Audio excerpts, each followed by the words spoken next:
Kṛṣṇa. In this video I am going to tell the 10th story from Kṛṣṇa book, Deliverance of Nalakūvara and Maṇigrīva. So let's start the story of the cursing of Nalakūvara and Maṇigrīva and their deliverance by Lord Kṛṣṇa. The two great demigods, Nalakūvara and Maṇigrīva, were the sons of the treasurer of the demigods, Kūvara, who was a great devotee of Lord Shiva. By the grace of Lord Shiva, Kūvara's material opulences had no limit. As a rich man's sons often become addicted to wine and women, so these two sons of Kūvara were also addicted to wine and women. Once, these two demigods, desiring to enjoy, entered the garden of Lord Shiva in the province of Kailasha on the bank of Mandakini Ganges. There they drank much and engaged in hearing the sweet singing of beautiful women who accompanied them in that garden of fragrant flowers.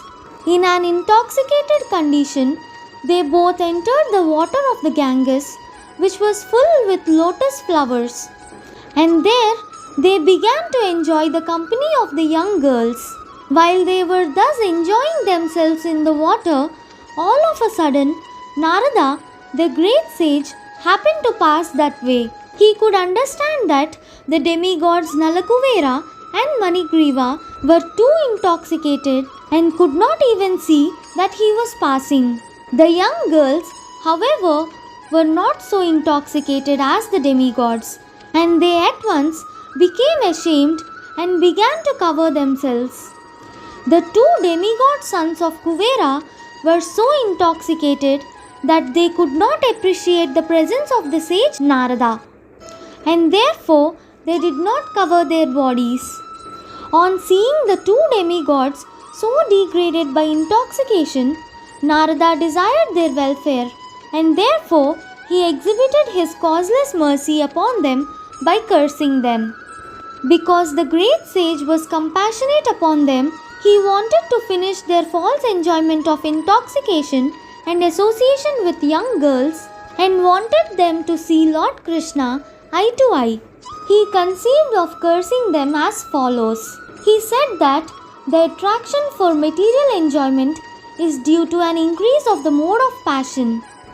A person in material world, when favored by the material opulence of riches, generally becomes addicted to three things: intoxication, women, and gambling.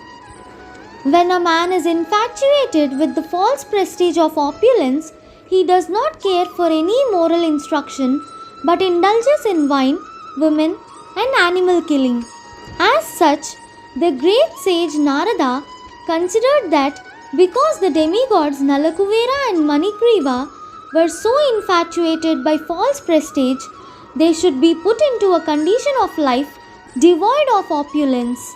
Narada therefore thought that the best punishment for them was to make them immovable living entities or trees.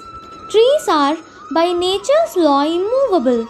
Although trees are covered by the mode of ignorance, they cannot do harm. The great sage Narada thought it fitting that although the brothers by his mercy would be punished to become trees, they continue to keep their memory to be able to know why they were being punished. After changing the body, a living entity generally forgets his previous life, but in special cases, by the grace of the Lord, as with Nalakūvara and Maṇigrīva, one can remember. Sage Narada therefore contemplated that the two demigods should remain for 100 years in the time of the demigods in the form of trees, and after that they would be fortunate enough to see the Supreme Personality of Godhead face to face by his causeless mercy, and thus they would be again promoted to the life of the demigods and great devotees of the Lord. After this, the great sage Narada returned to his abode known as Narayana Ashrama, and the two demigods turned into trees known as twin Arjuna trees.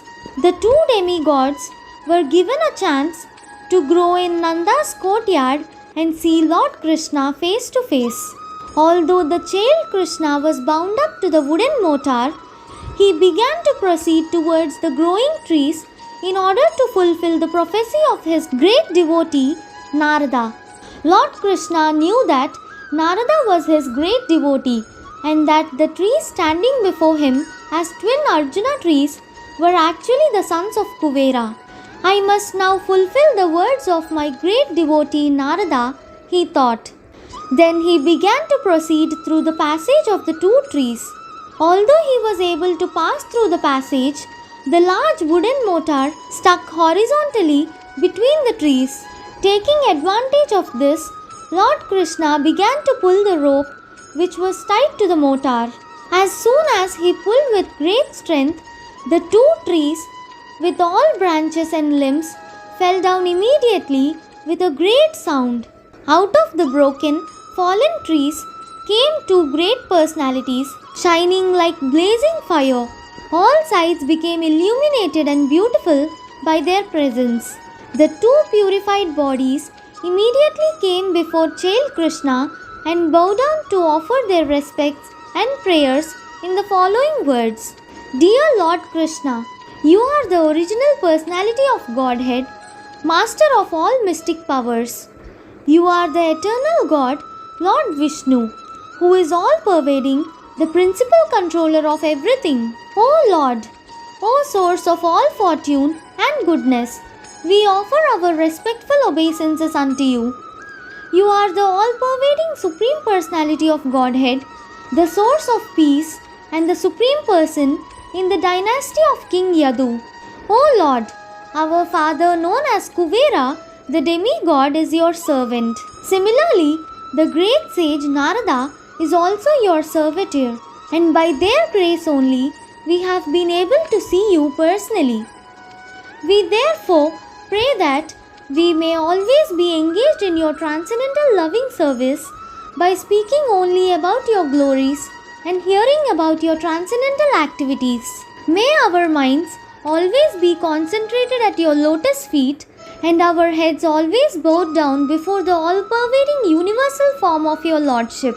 When the demigods Nalakūvara and Maṇigrīva finished their prayers, the child Lord Kṛṣṇa, the master and the proprietor of Gokula, bound to the wooden grinding mortar by the ropes of Yashoda, began to smile and said, It was already known to me that my great devotee sage Narada had shown his causeless mercy by saving you from the abominable action of pride due to possessing extraordinary beauty and opulence in the family of the demigods. He has saved you from gliding down into the lowest condition of the hellish life. All these facts are already known to me.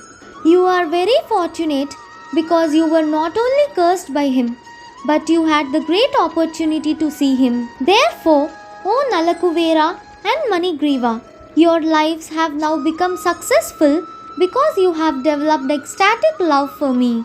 This is your last birth within material existence. Now you can go back to your father's residence in the heavenly planet, and by remaining in the attitude of the devotional service, you will be liberated in this very life. After this, the demigods circumambulated the Lord many times and bowed down before him again and again, and thus they left. The Lord remained bound up with ropes to the grinding mortar.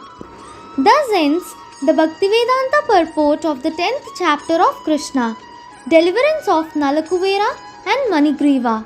Thank you. Hare Krishna.